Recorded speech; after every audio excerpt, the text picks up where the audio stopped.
Hi, everybody. My name is Carl Darden, and I'd like to welcome and thank all of you for joining us today on Navy Sports Central. I'm your host, and this is the official podcast of the Navy Sports Nation, where we take a deeper dive into Navy sports.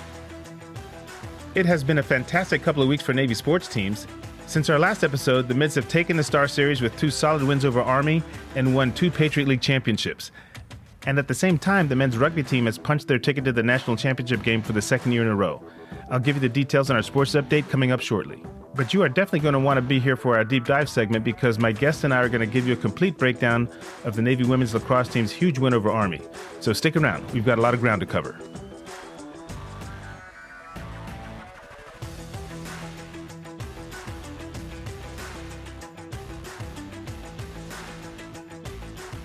All right, great to have you with us, everyone. Whether you are a regular listener or this is your first visit, thanks for taking the time. Now, if you happen to be part of the Navy Sports Nation, you may know that my wife and I just got back from Annapolis about a week ago, and it turned out to be a terrific visit. We got there on a Thursday night, and the weather was a little bit iffy going into Friday, but everything cleared up nicely on Saturday by the time the men's rugby game started. The Mids were taking on Arkansas State in the quarterfinal of the College Rugby Association Championships, and the Mids really didn't disappoint. The wind was quite a factor in the first half, but Navy's offense got untracked early, and they ended up taking a 19-5 lead at halftime. But the Red Wolves were playing really, really well, and even though it was 19-5, it was still anybody's game to win. But in the second half, the Mids really got rolling. They had 5 different players score on tries, and Ronan Krieger was practically automatic on his conversion and penalty kicks. Long story short, the final score was 57-5. Ben Howe and William Webb led the team with 2 tries apiece. And then just this past weekend, which was actually on Saturday, Life University came to Annapolis, with the winner earning a trip to Houston for the national championship game. The 2 teams did play in the fall, with the Mids winning a very close match 20-14. This one was just about the same. Navy scratched out a 17-10 lead at the half, and then their defense held the Running Eagles pretty much in check the rest of the way. William Webb, Jake Cornelius, and Ian Bullock each scored tries to help lead the Mids to a 27-17 win. The national championship game will take place on May 4th, and it'll be carried by the Rugby Network. Now let's jump over to women's golf and talk about their second Patriot League championship. The team had a solid spring, performing well in several invitationals and winning their lone dual meet against the University of Delaware. The league championships were held at Bucknell University. The Mids led by 3 strokes going into the third day, and senior Stephanie Lee was in strong contention for the individual title. The team put together a solid final round to defeat Boston University by 9 strokes, and Lee also held on to take home the individual medalist honors. It was the first time in the history of the Navy program that a Navy golfer had finished on top of the leaderboard, so that was pretty awesome. Finally, not only did Coach Kylie Sullivan lead the team to a league championship in her first season, but she also took home Coach of the Year honors. So congratulations to the entire team and the coaching staff on a great win for the program. I'm going to go ahead and finish up with men's and women's tennis. The men's team defeated Army 4-1 to pick up the star for the 8th straight year. The Mids broke through first by winning the doubles point, taking 2 of the first 3 matches. Then, J.J. Etterbeek and Aniketh Ayanilla picked up wins in the number 5 and number 6 singles matches to take control. But the number 1 seed Sasha Panyan ran into some trouble in his singles match. He uncharacteristically lost the first 10 games of the match to fall into a pretty deep hole. And then trailing Love 6, Love 4, Panyan regrouped and fought his way back into the match. He won 6 straight games to take the second set and then closed out his opponent 6-2 in the third to clinch the win and the star for the Mids. And by the way, this weekend was a busy day for tennis in Annapolis. In addition to the Army match, it also played host to the Patriot League Championships for the women. They took place at the Flugel-Moore Tennis Stadium, which is right across the river next to the rugby facility and the golf course. The Mids were 21-6 and seated second behind Boston University heading into the weekend. They got things started right by knocking off Bucknell and Army to get to the final against the favored Terriers. BU had just defeated the Mids 4-2 2 weeks ago up in Boston, but in the final things tracked just a little bit differently. Navy got off to a great start by winning the doubles point, and after that, the Mids did pick up a win at the number 5 singles with Michaela Cheng getting the job done, but then they came up short in the number 1, number 2, and number 6 matches and found themselves down 3-2 with 2 matches to go. But then Sia Chaudhry rallied to win the second and third sets in a number 3 match after dropping the first set 6-love, and that squared things at 3-all. So now it was all up to Kate Lee in the number 4 match. Lee came out strong, winning the first set 6-2, but then she lost the advantage when she dropped the second set 6-1, and then the third set was back and forth from the start. It ended up going to a tiebreaker, which brought even more drama. Lee fell behind 5-2, then won the next 2 points before her opponent Emily Zhao held serve to go up 6-4. And now Lee was facing not just 1 but 2 championship points. She won the next point on Zhao's second serve and then took both of her service points to go up 7-6. And now Lee herself was looking at championship point, which tells you how quickly things turned around. And she did not waste the opportunity. Lee stayed consistent on the next rally, and when Zhao's ground stroke landed long, the Mids had their first league championship in the program's history.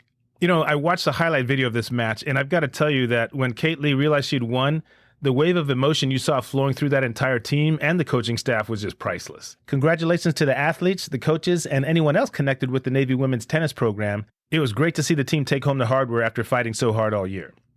Okay, we are done with the sports update for this episode. Coming up next, we have our deep dive segment where we will be joined by a returning guest who will share her perspective on that terrific win by the Navy women's lacrosse team over Army. Stay with us.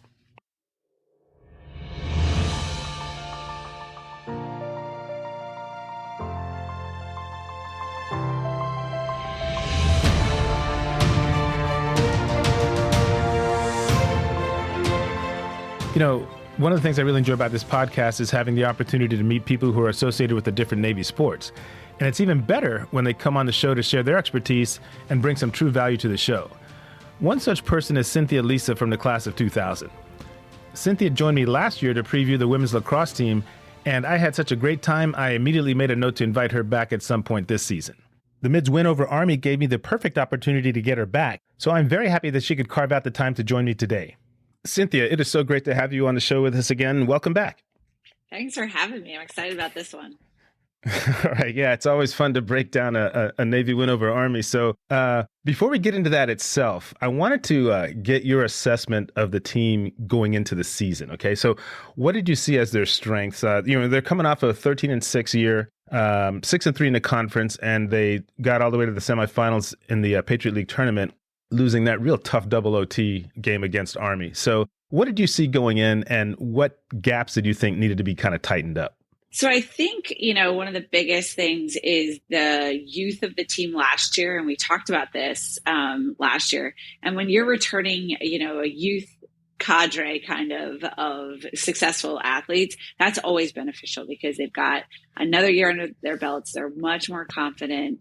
And Navy just always seems to bring in these younger players who they can rely on, which is huge. I will say I went to the Duke game and they came out super strong, and we actually left, after the third quarter. It was freezing, all this stuff. And then Duke started mounting a rally. And that's kind of when you sometimes see the youth come into play because they're not used to being put in that position and they've got to fight to maintain their lead. Right. So I think that, it's a blessing and a curse, right? They have a lot of talent in the team, but it's the chemistry, building the experience, and working as a unit together that they really kind of just needed to tighten up after the first couple of games. Mm-hmm. Yeah, that makes sense. And we can talk a little bit about that as the season wore on too.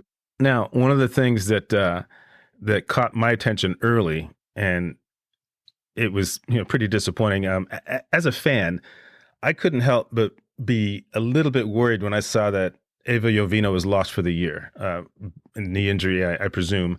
And it was before the first game, probably within a couple of days before the season even started in that game against Duke. And she wasn't the only one either. I don't know exactly when Laylee Denton and Isabel Thornburg went down, but they did. And all of a sudden you got three significant, weapons on offense that are no longer available. So when you're dealing with that kind of loss as a coach, what are some of the things that you do to kind of help them focus, put the setbacks behind them in the rearview mirror, and just move forward?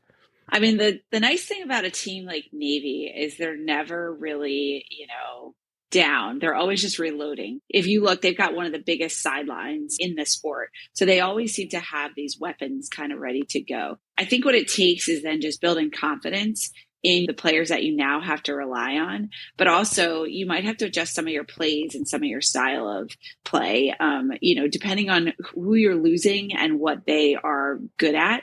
You have to find someone to either fill that role or you have to adjust the roles that are on the field. Injuries are just so hard to deal with as a team, especially if you're just days from your first game, but the benefit for Ava Jovino, who, there's no great thing when you lose a season to an injury, but she's only a sophomore. So, Right. having a stellar freshman campaign, she's going to come back as a junior and just want it even more.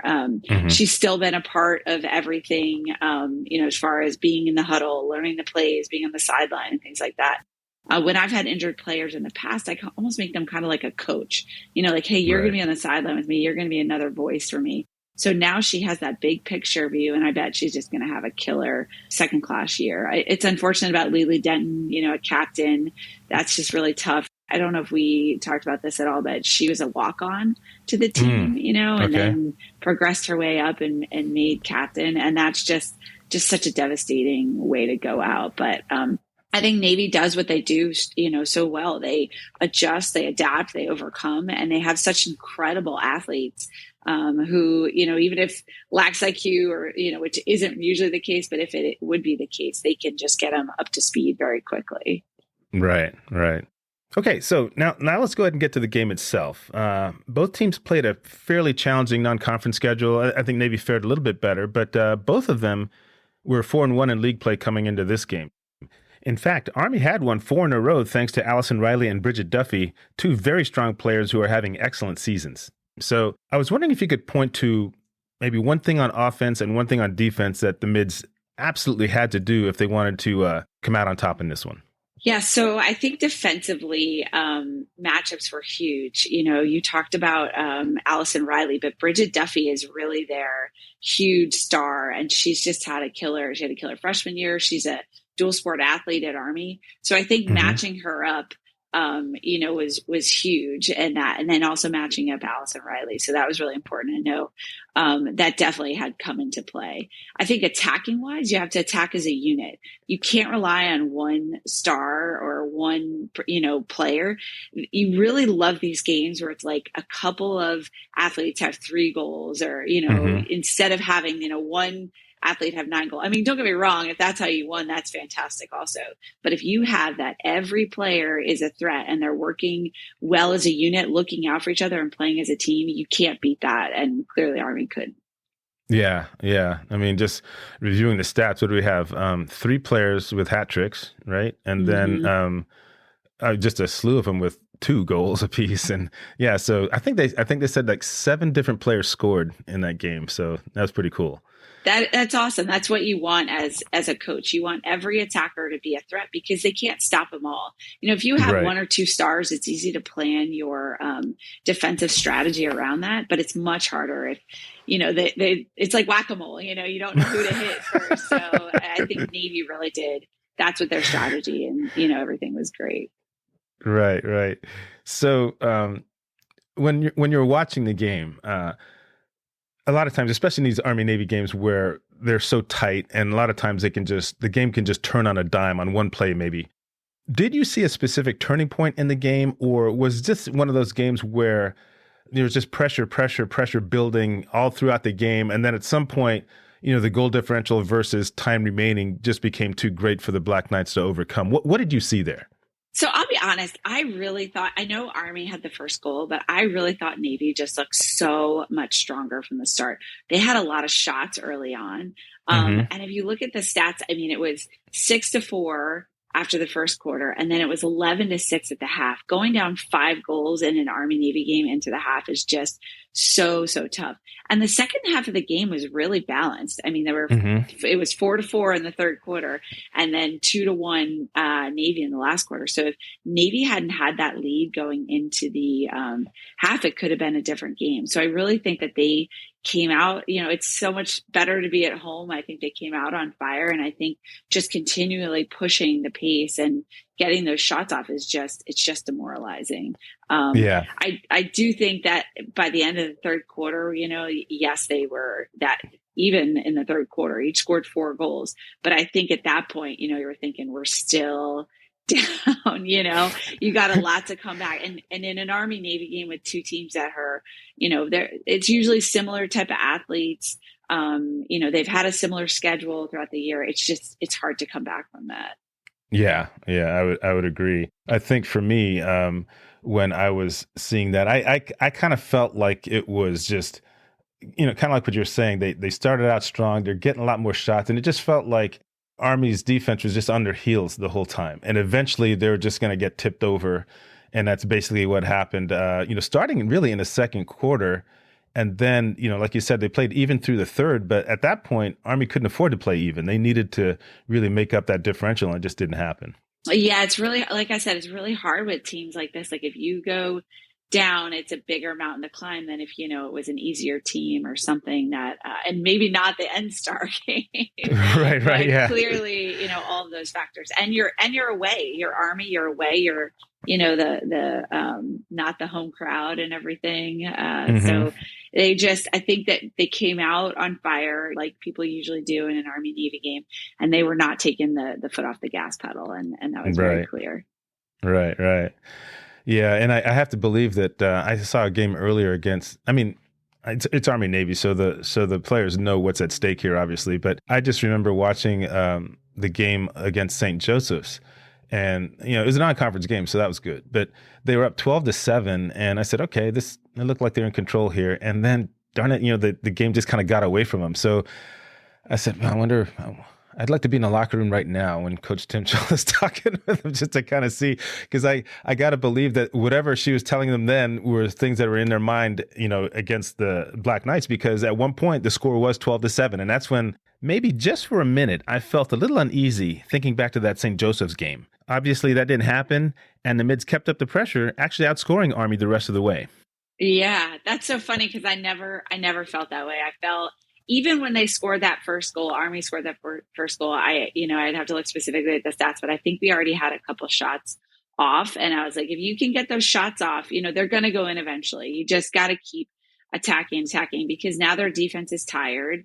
And the pressure really is on them. And you'll get the goals eventually. Maybe that was a little bit of the youth coming out, just not getting those goals right away. But yeah. Right. Yeah, you're right. I mean, they just look so much sharper. The shots were crisp and everything, and sooner or later they're going to land on cage and start finding the back of it. So that's cool. All right. Before we get into some of the key players on offense, I wanted to take a look at see what the Mids did defensively. We brought up Allison Riley earlier. Last year in the Star game, she had 9 goals and 3 assists, and they scored 15 goals, so she accounted for 80% of their scoring. And we talked about Bridget Duffy as well, how great an athlete she is. So on Saturday, Riley only had 1 goal on 2 shots. So clearly they figured out a way to adjust for her. And the main thing I just saw was that wherever she was, there was always somebody within a stick length of her, and whether they're playing zone or man-to-man or whatever, I mean, there's somebody always accounting for her. When you're coaching your players and you have an opponent with a player that just had an excellent game against you previously, you come up against them again. What are some of the things that you discuss with your defense? So I think in this case, they, and I apologize, I don't know who the defender was that was on her, or if it was a couple. You put your top defender on someone like that. And interestingly, she had a huge game in the NSTAR game last year, Allison Riley did, but then she only had, I think, 3 goals in their double overtime game in the semifinal. Yeah, okay. So they had already started to make some of the adjustments, because, I was looking at her stats specifically, and she had 5 goals against Loyola, and Loyola only beat Army by 1 goal this year. So, she's definitely a huge threat. And I think Bridget Duffy is a huge threat as well. So I'm looking at matchups. I'm looking at who my top defenders are that I can put on her. I mean, there's a couple other things you can do defensively. Obviously you can throw a face guard in there, which is something we saw probably, that if you're not familiar with that, a lot of people saw that in the women's basketball tournament this year. Putting a face guard on Caitlin Clark. She did phenomenal. If you can prevent that top scorer, it's defeating for a team. It's defeating for that person. You can also just, send your double early. If you're going to double her, you can send that double early. Maybe take that double from a weaker attacker that you think isn't as much of a threat. So those are some good options that you have defensively. But I think clearly Navy put a top defender on her and said, we don't want her anywhere, far away from you and everything. So like a pseudo face guard, but maybe not as intense. Right. Okay. So then we had our goalkeeper, Felicia Giglio. She came up really big too, especially in the first half when the game was still kind of, at least in terms of the score, was really tight. The one thing I liked was that the Black Knights never scored more than 2 consecutive goals. And you know how that can be, obviously, if a team kind of gets on a run, all of a sudden the floodgates open and it's just like, oh my God, what's going to happen next? So that was really good to see. A couple of those shots were stopped at point blank range, whether it was on a free position or just an enclosed shot. When there's a lot of action going on in front of the cage, say from 8 meters in, what's happening there? What are you telling your goalkeeper to do? And what should her expectation be of her defenders when all that's going on? Yeah. So interestingly, she's a plebe, Mm-hmm. which is fantastic. I was looking at her bio and she was like a 55-meter hurdler, so she's got the speed clearly, which is what you want out of a goalie. I think what Navy did really well was force the bad shots. Defensively, you have to kind of give up the fact that they are going to get shots, right? Like shots are going to come off, but you want to force them in the best position for your goalie as possible. So, that she's not getting necessarily point blank, but if they are point blank, maybe there's other sticks in the air. And Navy does a really good job of that. So force them into really bad angles, maybe force them to a weaker hand if they don't, if they're not as great with both their hands, but also just have defenders there. It's hard to shoot through people especially if they're on your hands. So I think Navy defensively did a lot of that. And she's communicating with her defense, like, hey, force her here, go this way. Because we all know goalies are good in some areas and they're weaker in other areas. So she's saying, hey, get them here where I know I'm stronger, and things like that. So if you look at the stats for Army, I think they had a 42% shooting percentage, but 65% shots on goal. So if they're getting there, if they're getting on goal, they're getting the goals in. So Navy did a really good job of forcing them outside where they weren't comfortable shooting. Right. Okay, we're going to go ahead and take a short break now. But before we do that, I did want to give you all a couple of ways to stay up to date on Navy sports. The first is to join the Navy Sports Nation group Facebook page. I've got a link to that in the show notes. Just click on it, answer a couple of questions, and you'll be good to go. The second way takes even less time. Just hit the follow button on whichever platform you're listening to this podcast right now. It can be Apple Podcasts, Spotify, iHeartRadio. It doesn't matter. Once you do that, every episode will be downloaded to your directory when it's released, and you can listen to it whenever you're ready. So please consider becoming a member of our group, and you can actually tap that follow button right now to show your support for the podcast. I'm looking forward to having you join us. We'll be right back.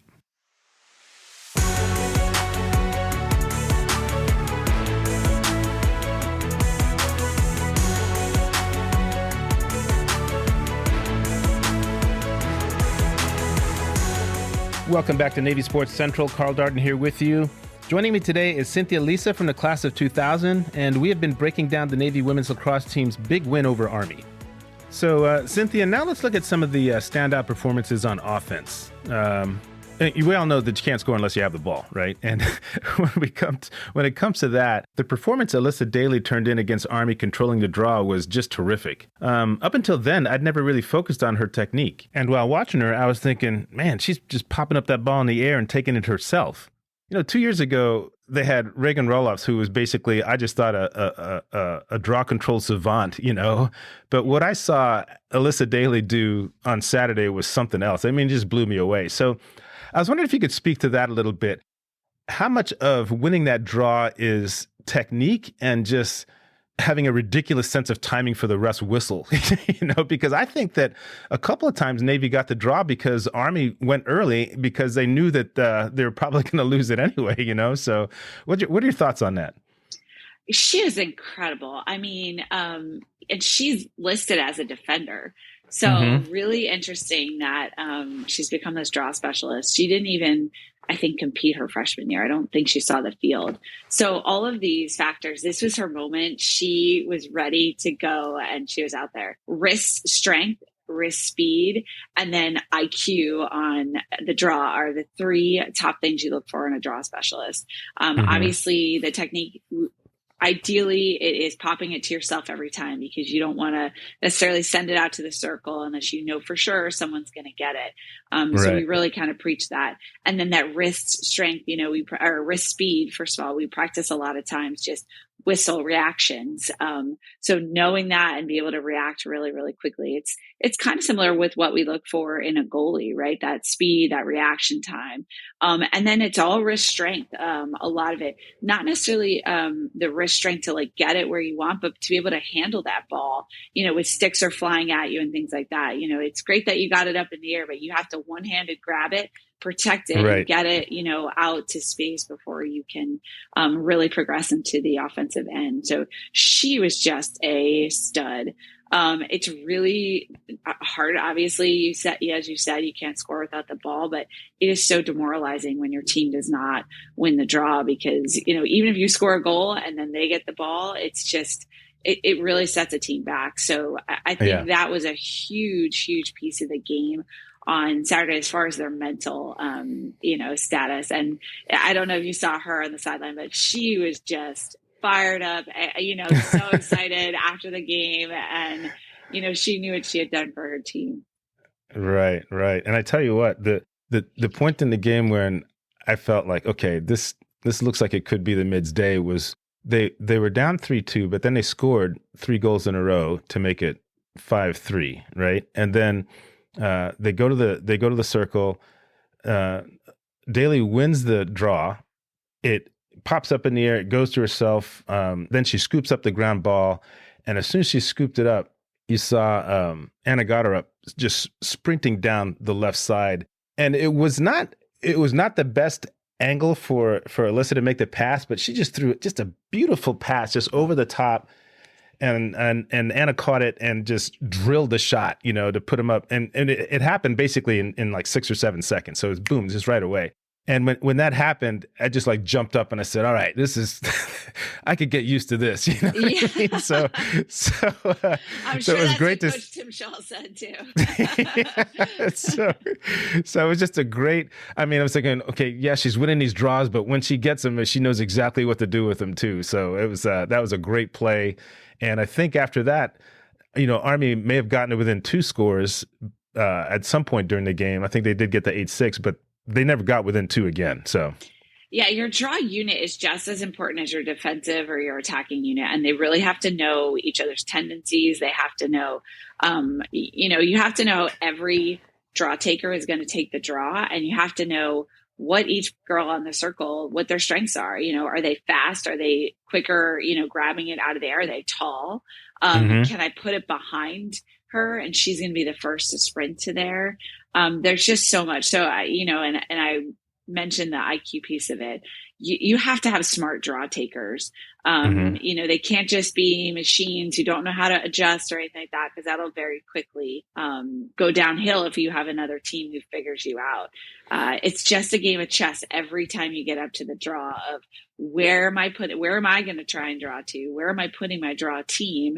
It's just, the draw is a really exciting part of the game that everybody always asks, like, why do you go back and, if they are a basketball person or any other sport, why do you go back to the center circle every single time? And like, oh, they can't, it's just such a key part of the game. And I love that you have the opportunity to get the ball back no matter what just happened. Right. But athletes nowadays they're specializing in the draw younger and younger.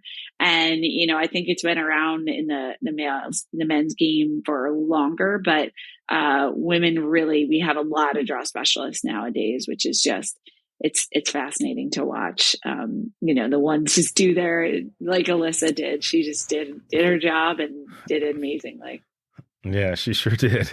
Okay, so now I'm just going to give you some names here, and I just want you to share your thoughts on how they played, throughout the game. First one, Tori DiCarlo.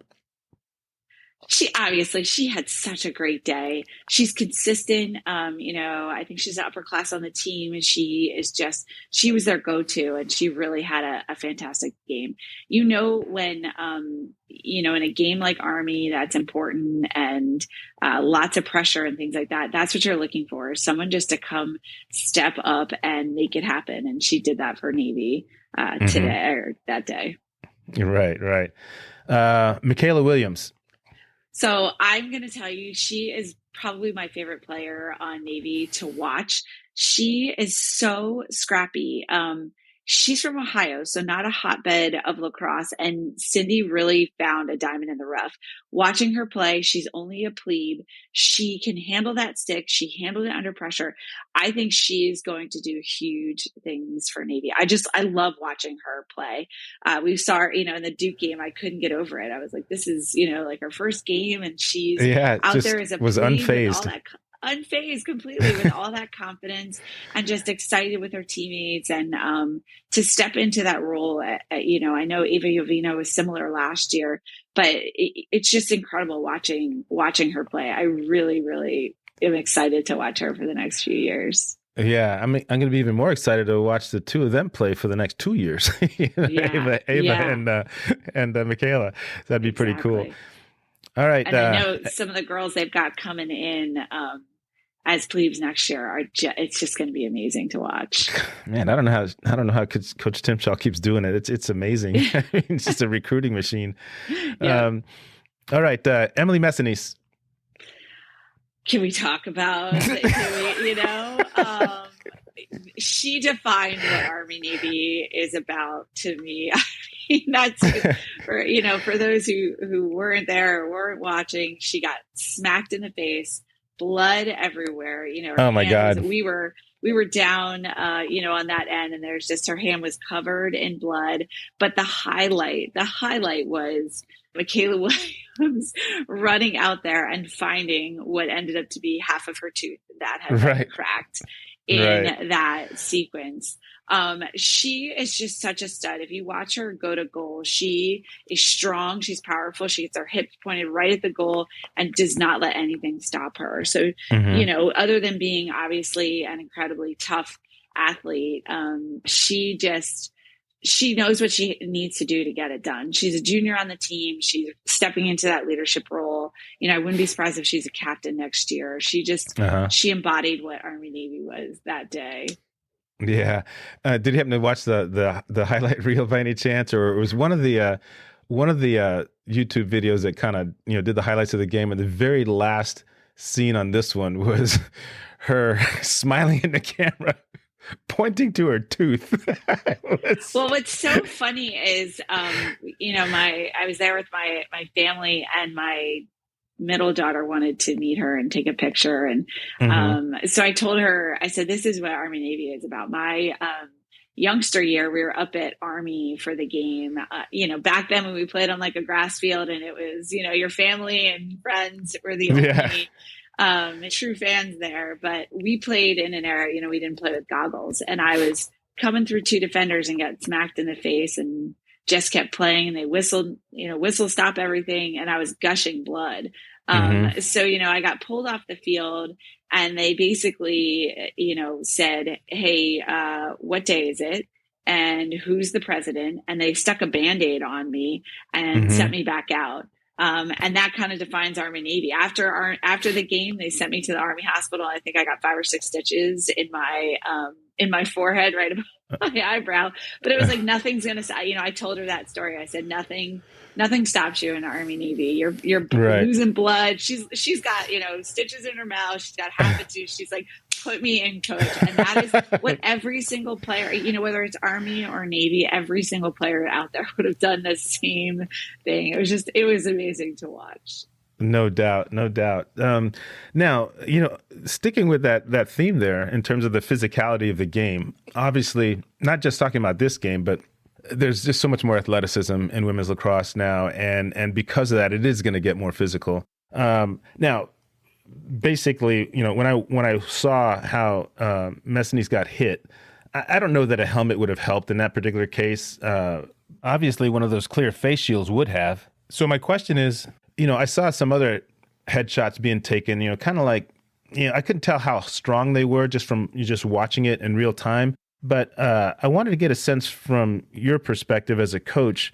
Are most of these shots to the head, with the exception of the one where it was just a straight-on hit to the mouth, are they mostly glancing blows, or do we need to start talking about guarding against potential concussions here? Well, I think this has been an issue, a growing issue in women's sports. I think the two big issues that they're looking at is concussions and ACL tears.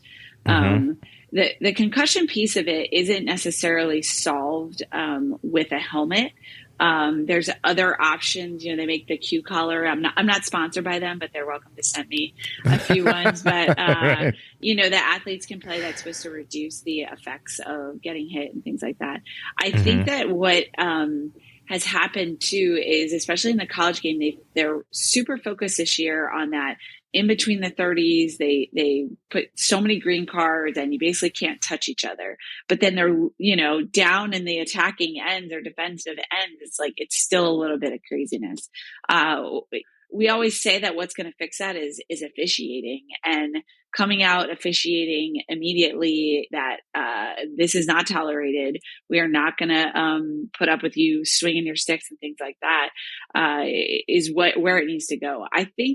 Honestly, I think Army and Navy are both very disciplined teams. I didn't think it was crazy out of control. Mm-hmm. As far as like the swinging of the sticks, I think it's just, like you said, so physical. The amount of players that went down, one of the Army players who we know is very injured and things like that. And it's so hard to watch because they are giving it all with their bodies. And I think that sports science needs to keep up with it. I lost 2 to ACL injury tears this year. And I think that it's gotten to the point where they are putting so much more research into the ACL tear aspect of it. But either one is lacrosse ending. But going back to the point about concussions, for what makes it very hard in this is you're going on to be a naval officer or an Army officer. And if you have too many concussions, it could start impacting what your career looks like. And that happened back in my day as well. So I think that we just need to continue to keep the game safe at the lower levels, and it'll rise up, and also the higher levels, because what's happening is the younger levels see the higher levels much more aggressive and think they can get away with it. But I do think there has been a shift this year that it's a little bit less physical. I just think Army Navy is always going to be the most physical game that you see. Yeah, I would agree with that. Okay, so we're kind of getting down to the end here, but this was a big weekend for you guys. You and all the alums that came back for the game. I want you to describe, and let's talk about like before the game and then maybe during the game and certainly post game, just the emotional atmosphere that you were dealing with as Saturday progressed. This game clinched the Star Series for the mid, so that had to be pretty cool having a women's lacrosse team do that. Share your thoughts with me a little on that and what it means to you. Well, I think the shift has been huge this year. They've really, Navy Women's Lacrosse has really tried to pull the alumni in. I mean, it's been building for a few years, but this year is certainly different. For the first time ever, both the CNO and the superintendent are women. And that has been, just incredible as an alumni, as a mom of someone who wants to go to the Naval Academy to see. So they had it was unbelievable. I mean, the crowd was huge. First of all, as I mentioned, we used to play our parents and maybe a couple of company mates, maybe the boys team would, club team would come and things like that. But the stadium was packed with Navy fans. And they really rolled out the red carpet for the alumni. There's a superintendent's tailgate and an alumni reception going on during the game. I've never not sat and watched a lacrosse game. So I really just tried to take in the atmosphere for once and not get so caught up in the game like I would want to from a coach and playing perspective. But just walking around the superintendent's tailgate, you'd never seen so many female admirals. I mean, it was unbelievable. And the superintendent is one of the most gracious, personable people, to talk to relate to. My father is the deacon at the Naval Academy, and they speak just so highly of her. My daughter has met her. And then enrolls the CNO, and she's just as equally personable and friendly and stuff. And the superintendent did say that the CNO had said to her, let's have a day to celebrate women's athletics at Navy. And, they chose the Army Navy lacrosse game. And every alumni there was like, I just can't get over this. We used to play, I was joking we used to play in like the outfield in Hospital Point for some of our practices, and here you are with stars and, which are a big deal at Navy to bring in stars like that for a game. You only see that for football games usually. But to treat the alumni with such respect and such excitement and things like that. One of my good friends is Erin Delaney. She was Erin Rawlick while she was there. A phenomenal player. She was one of the alumni captains of the day, which is something they've started to institute. And even she played 10 years after me, a Division I team. And she said, we used to joke it was our tens of fans in the stadium, not like that. So the atmosphere was just, they had tailgates, they had the band, they had performances. Women's sports in general are having a moment that they've long waited for and deserved. And this is just incredible. It was so cool. Yeah, I mean, it's certainly well earned. Just seeing the enthusiasm throughout the game, firing off the manual T-shirt cannon, which was basically someone with a strong arm just throwing a balled up T-shirt into the crowd. It was pretty awesome. And this is how much my wife was getting into it. Every time Navy scored, she was standing up trying to get a T-shirt. As she should. I mean, we had, I run a youth league too, and we had members of our youth league out on the field in the tunnel and things like that. And when you can get, Navy does a great job of being the hometown team and everything. And you've got the stands are packed with young girls who wanted to play at Navy. And what was crazy to me is the young girls lining up to take pictures with the CNO and the soup. They don't even know who they are or what they're but they're like, I want a picture too. I took a picture with them. It was really, really cool and very special. That's funny. It was awesome. All right. So last question for you here. Look back at your time at the academy and where the game was, and then compare it to what you saw on Saturday, which you've done a very good job of describing. So what are your thoughts on what it'll take to keep the program on this kind of trajectory? The name of the game is the $26 million lacrosse building that they're bringing in. That's what they're competing with. Clemson, who just started a program, has the first women's lacrosse only facility. We were at the Maryland Northwestern game a few weeks ago, and the stadium, the new field hockey lacrosse stadium that they just renovated, sold out with 2,400 people. So to have games played at Navy Marine Corps, I had friends who are coaches in attendance, and they said, why aren't the national championships here? So to combine the atmosphere that you saw on Saturday, if I was Coach Tim Shaw, I would have had every potential recruit there in the stands going, this is what you're going to play for. And then to, combine it with the resources that Navy is providing for lacrosse is just, it's going to be a game changer, I think, for a lot of these individuals who are considering Navy. I also think that Navy, the allure of serving and, the opportunities that Navy provides, I believe this class is very like Navy pilot heavy, which it shows that they're willing to serve long term. Navy pilot's one of the biggest commitment that you can sign up for as far as time wise. So they're committed to being in the Navy and being officers and serving their country, which to me shows the kind of, recruits that she's bringing in. Not only are they strong lacrosse athletes and obviously great character and human beings, but they're willing to serve their country. And I think when you have that in your program and you combine all those outside resources, it's just like a machine. It just keeps turning because that attracts the same caliber and type of people. Yeah. It's kind of self-perpetuating. So pretty cool. Yeah, exactly. All right.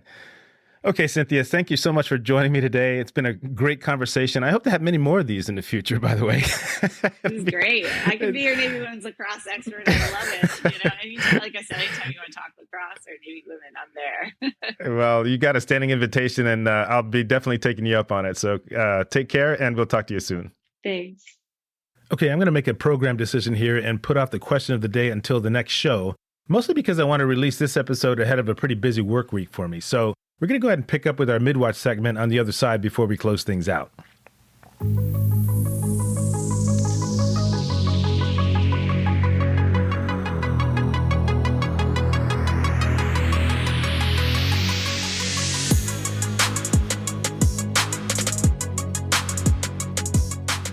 So you'll recall that the two athletes we're tracking on the Midwatch are Emily Messinese from the women's lacrosse team and Brock Murtha from the baseball team. We've already discussed Messinese a little bit already, and I'm sure you'll all agree that she is as tough as they come, as that Army game clearly showed us. Messinese had a hat trick in that game and dished out 1 assist. She followed that up with a total of 6 goals and 2 assists in the wins over Lehigh and Lafayette. 5 of those 6 goals came against Lafayette just a couple of days ago. For the year, Messinese leads the team in goals with 58 and points with 73. She's also third on the team in ground balls with 18 and second in draw controls with 55. Obviously, Messinese is a huge weapon on offense, and the way she and the rest of the team are playing, it could be their opportunity to challenge Loyola for the Patriot League title this year. Now let's go ahead and check in with Brock Murtha. The Navy baseball team swept Lehigh over the weekend to move to 24-16 on the year. They are currently in second place in the Patriot League and well-positioned for the tournament. Their remaining games are against Mount St. Mary's, which is a non-conference game, and the 3-game series against Army, which will decide the star. Murtha is batting a solid .341, which leads the team among those players with over 75 at-bats. The same is true for his OPS and on-base percentage. Murtha is reaching base over 47% of the time, which is critical in either getting things started or keeping an inning going. Murtha hasn't been called on to pitch much this season, but he has appeared in 6 games and has a 1-0 record with 1 save. The main goal now is to make sure the team is in good form when the Patriot League tournament begins, and there is no doubt that Brock Murtha will play a significant role in the team's success. That's going to do it for this edition of Navy Sports Central. Thank you all so much for joining us. Now, if you like what you've heard, please be sure to hit that follow button wherever you get your podcasts, and remember to get the word to all the other Navy fans out there. Once again, I'd like to thank Cynthia Lisa from the class of 2000 for joining me today. It is always great to get her perspective on women's lacrosse. By the way, our question of the day will return for our next episode. In the future, if you'd like to respond to that, you can sign up to the Navy Sports Nation group Facebook page and answer our poll question. And just a quick reminder, the views expressed on Navy Sports Central are my own and do not reflect those of the U.S. Naval Academy or Navy Athletics. By the way, the music used in Navy Sports Central comes to you courtesy of Audio Jungle. This is a great site for purchasing the rights to use the music from thousands of artists around the world, and those featured in the podcast will be credited in our show notes. Talk to you soon, everybody. Until next time, this is Carl Darden. Go Navy, beat Army.